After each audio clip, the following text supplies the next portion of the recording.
Hey, what's going on guys, Stanley again. Welcome to a review of the final mouse Scream 1. Let's go.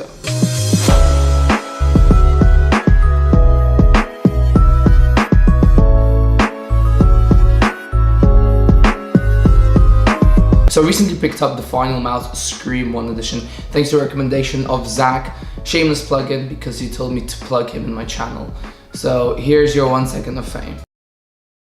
Moving on, I decided to get the Scream 1 mouse because it was so hyped for so long about this being the best mouse there's gonna ever be, and Final Mouse are gonna do this great release. And it's been a very long time when they announced that they're gonna do this and to when it's being released. It's been released for a while now, and I just decided to pick it up because I was feeling like I need a new mouse, a new maybe feel for the game, a new kind of a upgrade in a sense. So my previous mouse is the G303 Logitech mouse, which I believe is the best gaming mouse ever, because it's just for me personally, I believe that this is the best gaming mouse, and it's very nice for my hand because it's a small mouse, and I feel like I prefer a smaller mouse compared to something like a Death Adder. So I also did a comparison to some popular mice on the market, such as the Death Adder, the G303, the one I currently showed, and the SteelSeries Tournament Edition mouse. I forgot the model name.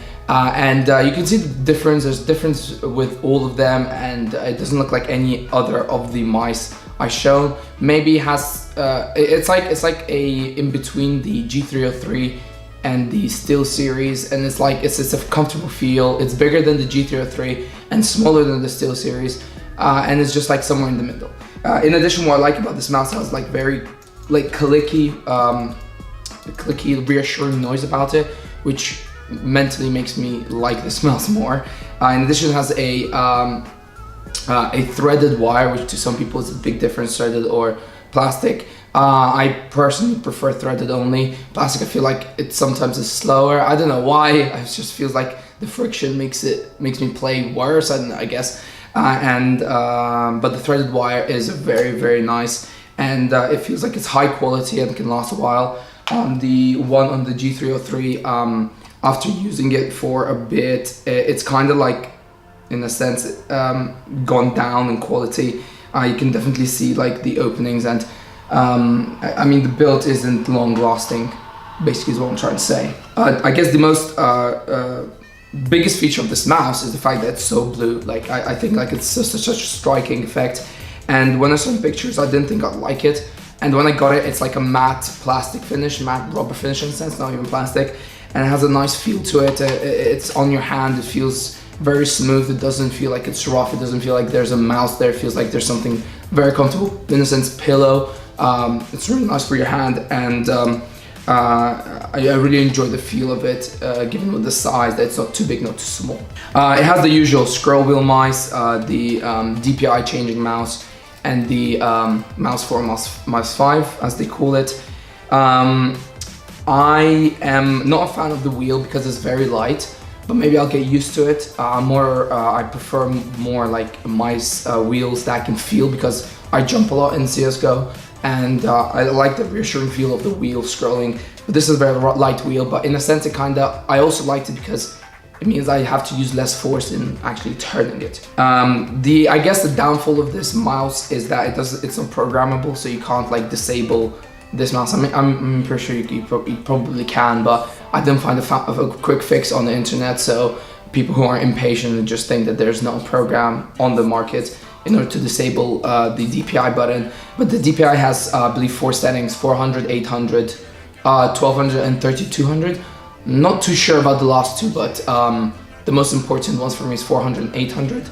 And as I said, the downfall of this DPI is that, for example, if you click it by mistake once, you have to scroll through all 3. You have to click it 3 times again, what I mean, to get back to your settings. So it's kind of a hassle, but whilst playing with it, I didn't really notice anything intruding the mouse itself. As for the unboxing experience, I really like the unboxing experience because it has like a little display window, in a sense. Like you open it up, you can see how the mouse looks. So for example, if you're in the store and you don't know if you like the color of it, for example, you can always open up and see if you do. And it was plastic and stickers and a card that says the DPI. I really enjoy the stickers. I love the stickers. I don't know if anyone watched any of my old unboxing, is that I love the stickers that come with the different peripherals, and I thought it was a great feature. In addition, the unboxing was really comfortable. You just took out the parts and boom, you have the mouse, plugged it in, no worries, instant setup, nothing. You don't even need to download anything. You just plug it in, boom, ready to play. To kind of finish off my review of this mouse, I really do like it. I'm really excited to use it more. I've so far been using it for about an hour, and I definitely feel a difference. I feel like my shots are getting on target easier. I feel like I can feel the movement of my player in the game with this mouse, in a sense. With my G303, I felt like it was too light. However, this mouse is light. I feel like there's easier movement. I'm kind of feeling like I'm one with the game, it's a nice size as well for me. As I said, size to me is very important. I was worried of getting new mice. I'm worried about the size that just won't fit my hand, and I've just wasted money. But with this mouse, I'm really excited to use it. I'll see how it goes. Maybe I won't enjoy it. Maybe I'll realize that actually, you know what, I need to go back to the G303, or I might go back to the SteelSeries, or God forbid, the Death Adder. I say God forbid because it's too big for me.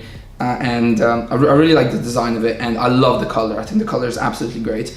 It's something nice to look at. And so yeah, that's the review of this mouse. Obviously it's done by Mr. Wenteps, and really excited to use it. I hope it gave you some insight on whether you'd like to buy this mouse. It's currently about £80 for this mouse. At the time of recording it is. But I should say that I'm really excited to use it. I don't usually, you know, get a new tech for my computer and I'm like, oh yes, let's use it. Like with my Corsair, like I was really excited because it was my first mechanical keyboard. Which, by the way, speaking of mechanical keyboards, my next unboxing video is going to be of a mechanical keyboard. So I mean, like and subscribe if you want to see that. But yeah, I'm really excited to use this mouse. It's I feel like I want to like improve with it, if that makes sense. And like I said, I feel like I'm hitting shots better and easier. And in terms of CSGO, because that's the only game I play, and I guess Call of Duty, I feel like spraying is easier with it, and getting your shots on target, as I said. But anyway, guys, that'll be my review of the Final Mouse Scream 1. I hope you enjoyed this review. Tell me if you have this mouse and tell me what you think about it. Tell me if you think of getting it. Would I recommend it? Yes, I would. But as in the first impressions, I don't know, after a week I'll probably go, screw it, I need to go back to my old mouse. I don't think I will. I'm 99.9% sure I won't be, because I just love the shape and the feel of this mouse in my hand. So anyway, guys, that'll be the video. Thank you very much for watching, guys. Peace out.